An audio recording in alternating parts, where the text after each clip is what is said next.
Hello বন্ধুরা, তোমরা আশা করি ভালো আছো। তো আমি ফোঁটার সময় বাপের বাড়ি গেছিলাম। বুঝতেই পারছো এটা খুব পুরনো ভিডিও। তো আমি তোমাদের সঙ্গে শেয়ার করতে চাইছি। আমার ভাইজি গোপু সোনাদের ফোঁটা দিয়ে দিচ্ছে চকলেট মিষ্টি দিয়ে। তো ফোঁটা দিচ্ছে চন্দনের ফোঁটা। 3বার করে দিতে হয়, ও 3বারই দেবে। হয়তো প্রথমে একটু থতমত খেয়ে যাচ্ছে, এটা পুরনো ভিডিও, বুঝতেই পারছো।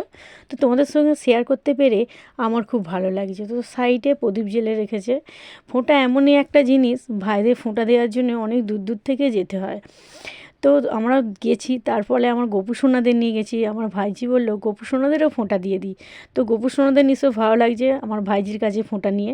তো তোমাদের যদি ভালো লেগে থাকে অবশ্যই তোমরা একটা লাইক এবং সাবস্ক্রাইব করে দেবে বন্ধুরা। দেখো 3বারই ফোঁটা দিচ্ছে। তো ফোঁটা একটা সুন্দর সম্পর্ক ভাই বোনেদের। তো তোমাদের এই সম্পর্কটা নিশ্চয়ই ভালো লাগবে। তো আমি রাখছি, টাটা।